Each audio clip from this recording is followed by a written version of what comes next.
Nagbabalik po tayo sa ating Usapang Bayan. Kasama natin ang former MMDA Chairman, Mr. Francis Tolentino. So, Chairman, marami po kayong mga iba pang ideas, no? Maaari niyo ho bang ipaliwanag sa amin, kagaya nung nabanggit niyo sa amin during break, na meron kayong mga proposal na magkaroon tayo ng mga iba't ibang mga bagong ahensya o programa.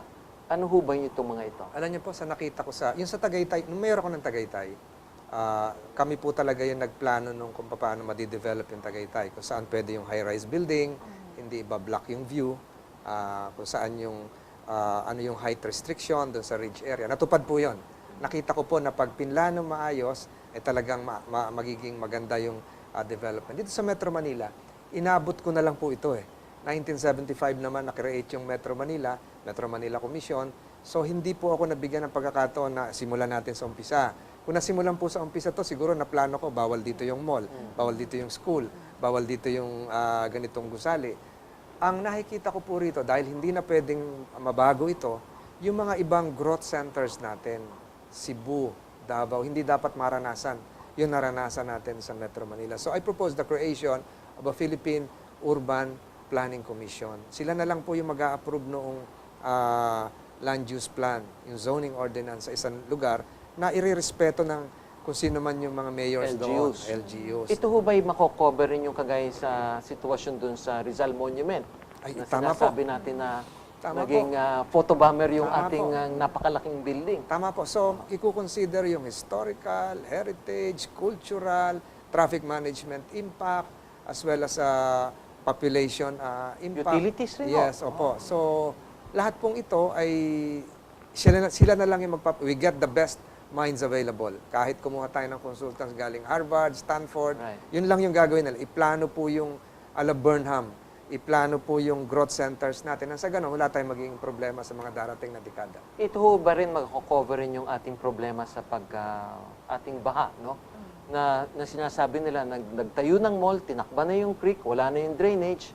So lahat ho ito maiiwasan natin. Opo, hindi lang yan. Meron tinatawag tayong prevention of crime through architecture. Right. Kung ang gusali mo nandito, may iskinita ron, mas crime-prone yung area na dahil madilim, natatakloban, hindi kita ng CCTV. Yan po ang ginawa ni Mayor Giuliani sa New York, utilizing architecture as a crime deterrent tool. So, yung planning commission na yan, pwedeng gawin yun. Ito ho ba mako-cover rin yung mga heritage sites natin? Opo. Na nakikita ho natin na kung minsan yung mga buildings na 100 years old, ginigiba, no? Lugar building. So nakakahinayang naman ho yung ating history, no, at heritage. So ito ho, mako-cover rin. Kasama po yun. Yan. Kasama po yun. Maging yung mga historical sites na hindi natin alam. Dito pala sinilang dito pala namatay yung asawa ni Andres Bonifacio. Dito pala sinilang si Andres Bonifacio. So yung mga ganun po matututukan natin pag merong ganung commission. So that commission will be under which agency ang palagay nyo? Siguro po yan ay Office of the President. Office of the President, but with proper, prior, appropriate consultations with the LGUs. I see. Ano hong level ang commission na yan? Will it be a cabinet level, bureau level? Ano ho ba ang tingin nyo? It should be attached to the Office of the President, pero cabinet siguro yan dahil it should have a direct lateral link with the NEDA for funding purposes, and it should override some national government agencies. Lalong-lalo na sa mga areas na talagang umuusbong ngayon ng ito po, hindi ko nababanggitin yung LGU. Kinonsulta ko ng isang LGU. Kaya pala sa probinsya po ito. Kaya pala may traffic, yung kanilang intersection ay naka-islant. Kasi may nagtayo ng isang building doon sa nabigyan ng permit. Kaya yung intersection tabingi. Kaya talagang traffic sila. Hindi naman nila magiba na ngayon kasi may permit. Sir, the ruling Liberal Party po earlier gave you a slot dun sa senatorial slate nila, but things took a sudden turn. You decided to back out from the slate. What are the disadvantages and advantages po of running as an independent candidate?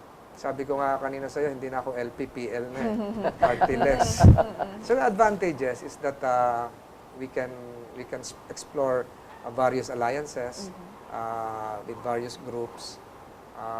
We can freely speak out without hindrances coming from party platforms. Mas malaya ka na magawa yung dapat mong gawin at masabi yung dapat mong sabihin para sa bayan. Disadvantages, siguro dahil nag-iisa ka, medyo malungkot dahil kulang ng 11.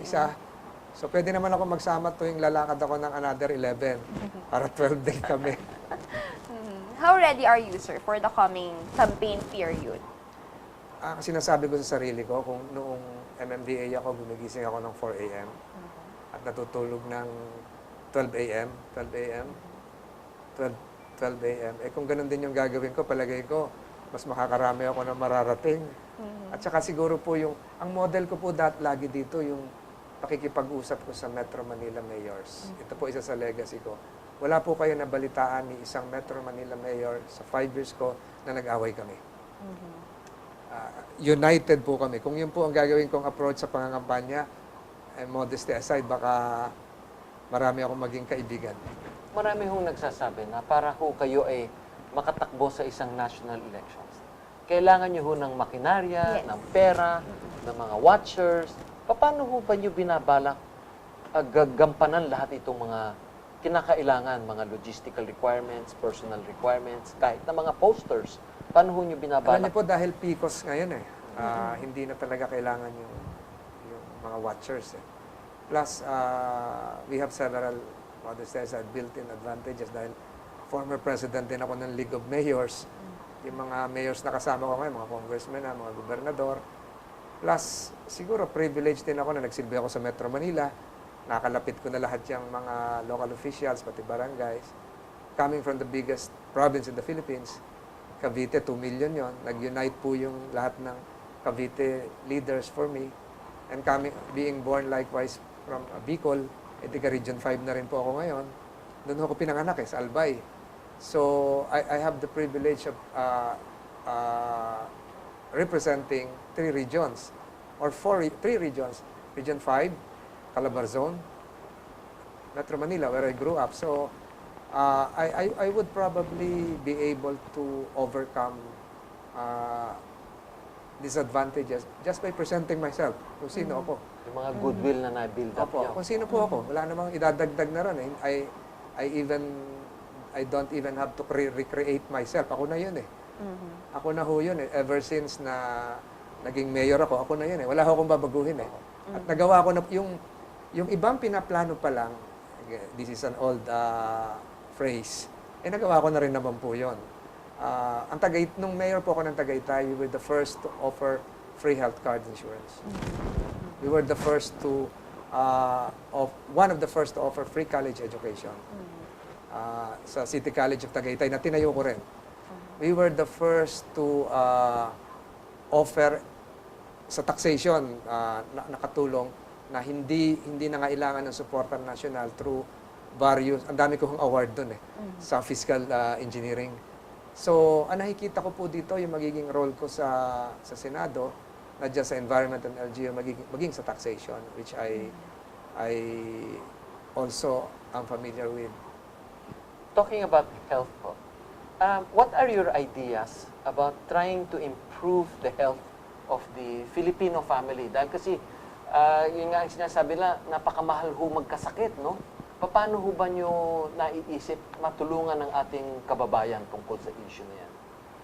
Alam nyo, nung pinag-uusapan pa yung generics drugs law, tama po yun . Kailangan talaga accessible yung gamot, mura, affordable, para sa ordinaryong Pilipino. Dahil ang laki ho ng binabayad ng isang pasyente o isang may kamag-anak na sa ospital sa gamot.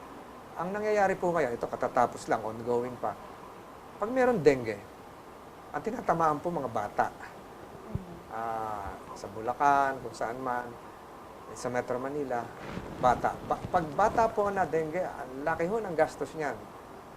Believe you me, hindi lang po ordinaryong pag-hydrate yan.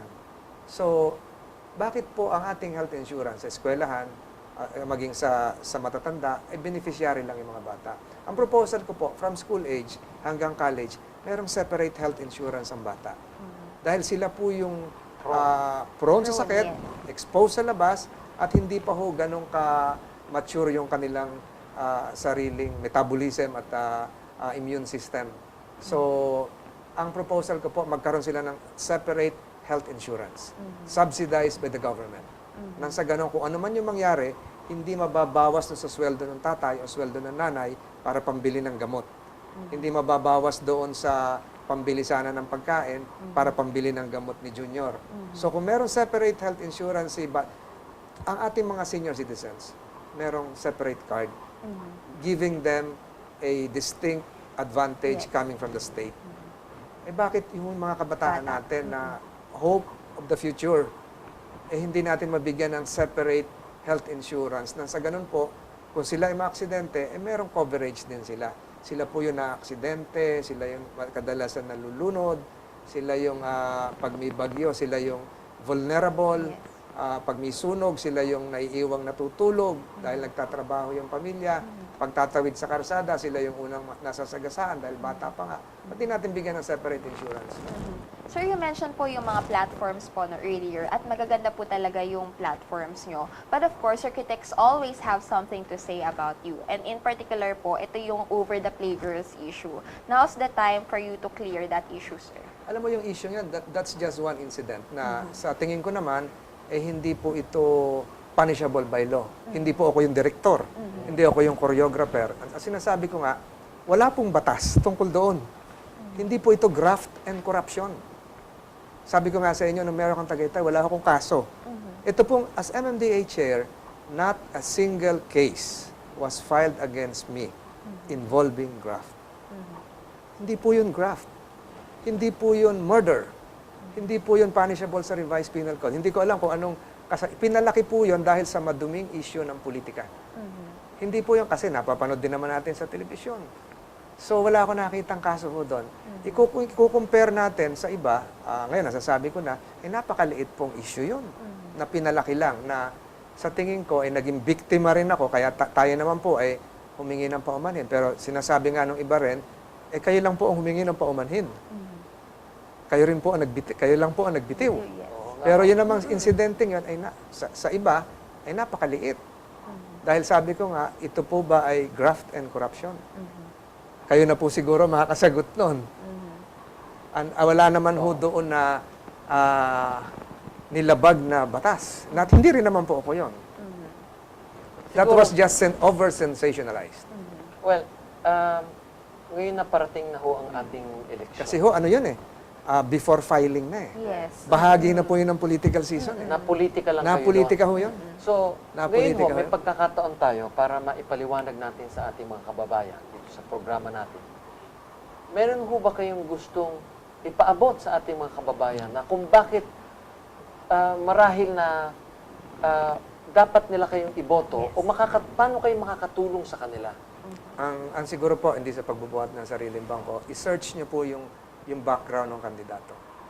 Ano na yung nagawa, ano na yung naipakitang commitment sa public service.